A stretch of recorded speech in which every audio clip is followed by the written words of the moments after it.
তোমাদের একটা ফানি গল্প শোনাই। তো যাদের মন খারাপ আছে অবশ্যই মন ভালো হয়ে যাবে, এটা আমি কথা দিতে পারি। যদি হাতে কয়েক সেকেন্ড সময় থাকে তাহলে আমার গল্পটা শুনে যেতে পারবো। তো ছেলেটার নাম সুঙ্কু। তার সমস্যা একটাই, সে ইংরেজিতে কথা কইবারই পারে না। কিন্তু ম্যাডাম তো রেগে মেগে পুরো আগুন। সুঙ্কু, তুমি যদি কালকে ইংরেজিতে কথা বলা না শিখতে পারো, না শিখে আসো, তাহলে কিন্তু তোমার খবর আছে। তো সুঙ্কু তো ম্যাডামের এই কথা শুনে ভয়ে ভয়ে বাড়িতে গেল। তারপরের দিন সুঙ্কু যখন স্কুলে আসতেছে, তখন অনেকক্ষণ আসার পরে দেখতেছে একটা ছেলে একটা মেয়েরে বলতেছে, বলে হ্যালো ডার্লিং। তখন সুঙ্কু বলল, এই তো পাইছি রে, এটাই তো ইংরেজি। আরে আল্লাহ, এত সহজ কথা আর আমি শিখতে পারি না।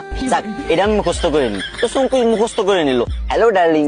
চুঙ্কু ভাবলো রাস্তাঘাটে মনে হয় মানুষ ইংরেজি বলে সবাই, তো এবার থেকে যার ইংরেজি শুনবে সেটাই মুখস্থ করে নেবে। তো চুঙ্কু আর একটু দূর আগে যাওয়ার পরে পার্কের ধারে একটা মেয়ে একটা ছেলের বলতেছে সেটা ননসেন্স।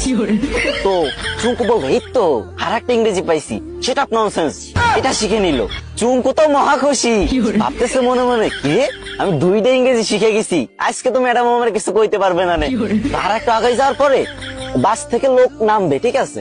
তো সুপারভাইজার বলতেছে লেডিস ফার্স্ট, লেডিস ফার্স্ট। তো চুঙ্কু ভাবছে যে এই তো শিখে ফেলছি 3 নাম্বার ইংরেজি, 3টে ইংরেজি শিখে ফেলছি, আমি তো পারি না ইংরেজি, 3টে ইংরেজি একসাথে শিখে ফেলছি, ম্যাডামরা তো যাই ছাড়াই দেবো পুরো। তো চুঙ্কু তো মহা ভাবসাব নিয়ে পুরো নায়ক শাকিব খানের মতো হাঁটতে হাঁটতে স্কুলে চলে গেল। স্কুলে যাবার পর যখন ম্যাডাম ক্লাসে আসলো, তখন সবাই দাঁড়ায় বললো গুড মর্নিং ম্যাম। তখন চুঙ্কু তো ইংরেজি শিখছে এবার। তো চুঙ্কু কি বলবে? চুঙ্কু বললো হ্যালো ডার্লিং। এই কথা শুনে ম্যাডাম তো পুরো রাইগে মেগে ফায়ার। ম্যাডামের কান নাক চোখ মুখ সব জায়গাতে আগুন বেরোচ্ছে, আরো কোন জায়গাতে যে আগুন বেরোচ্ছে কোনো ঠিক নাই, ঠিক আছে? তো চুঙ্কুরে বললো হাউ ডেয়ার ইউ। চুঙ্কু বলছে সেটা ননসেন্স। ম্যাডাম তো এবার পুরোই রেগে মেগে হট, বলছে চুঙ্কু চলো প্রিন্সিপালের কাছে, আজকে তোমার খবর আছে। এদিকে চুঙ্কু বলতেছে ম্যাম লেডিস ফার্স্ট।